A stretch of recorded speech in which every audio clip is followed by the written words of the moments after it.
Well, good afternoon, everyone. Welcome to the soon-to-be rebuilt West Elm Street, just outside our beautiful War Memorial Building here this afternoon for today's ceremonial groundbreaking of a project that has long awaited by the residents of the city, particularly the folks that use West Elm Street on this side of the city. This is another critical piece of the puzzle for the revitalization of the entire city of Brockton, and it's also another critical piece of the puzzle for the revitalization of downtown Brockton. This certainly is the reconstruction of West Elm Street is a project that's been worked on long before I got here, but I'm very proud to be part of the team that has got it to the finish line and has made this project a reality. I'll be introducing in just a moment MassDOT Highway Administrator Tom Tinlin, but he and District 5 Representative Mary Jo Perry and everyone on the MassDOT team has been essential to us getting the funding for this project. You know, one thing I learned early on in my first term is there's a difference between requesting a project and getting one funded. That's two completely different things. They've got a lot of projects people would like to see. The trick is getting the money. And working closely with MassDOT over the last year and a half, we have been able to get this project funded. From the city standpoint, we did a lot of work last year setting the stage for this project to be able to begin this year. We had to do over 100 easements up and down West Elm Street. We worked closely with Columbia Gas to get them to complete all of the gas work infrastructure under the street before we dig it up, to get it to the point where we are today to ready to begin construction. And in fact, although there's some engineering work is already going on, this project will be shovel in the ground this coming Monday, October 5th. And we can't wait. So it's my pleasure. I would like to introduce to you at this time the Highway Administrator for MassDOT, Mr. Tom Tinlin. Good afternoon, everybody, and congratulations to the City of Brockton. It gives me great pleasure to be here on behalf of Governor Baker, Lieutenant Governor Polito, and Secretary Pollack. And really, to your mayor's point, this money is hard to come by. You know, make no mistake, and it is a long process. And of all of the ideas and all of the proposals that we get in MassDOT, and we work with our partners in Federal Highway, you know, they all have champions.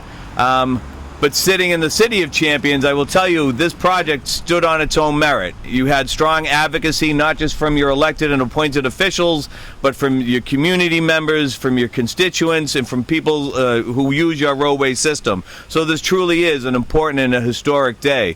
And I would also like to point out, before we get into the specifics of this project, that, you know, the investment in working in partnership with Mayor Carpenter and his team has made in Brockton, that this is only one project. There's an additional 8 projects that are either in design or in construction in the city of Brockton right now that is bringing almost $23 million of economic investment in this area. So that is something else that the city of Brockton should be proud of.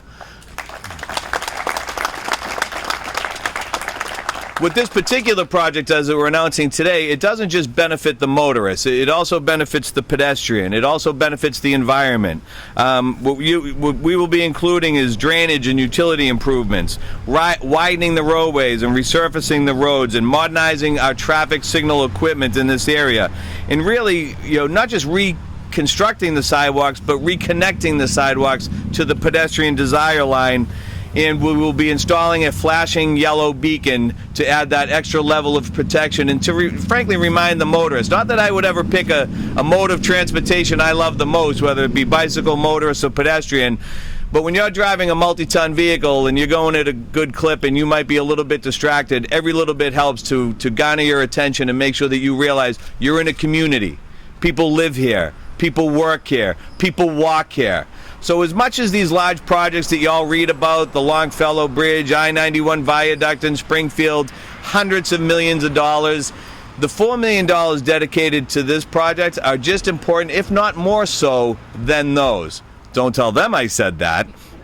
But this really just enhances the quality of life in a very real way.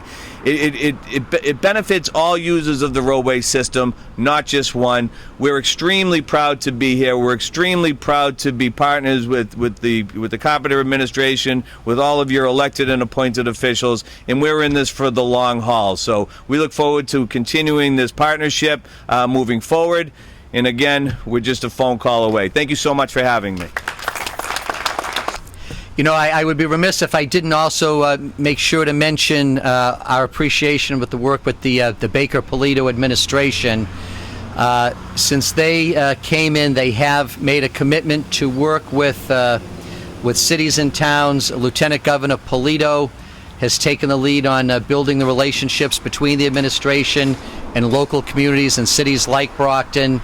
And when I was first meeting with the Lieutenant Governor early last year, highlighting to her what the real critical needs for the city were, you know, we had this West Elm Street project at the top of our list, and she was instrumental in advocating Frank DiPaolo and now Tom Tinlin to help us get this project done. So part of their philosophy is to allow the local communities some input in terms of the projects that are most important to that community, and I think that really did work in this case. We were able to make our case to the administration as to how important West Elm Street was to the city of Brockton.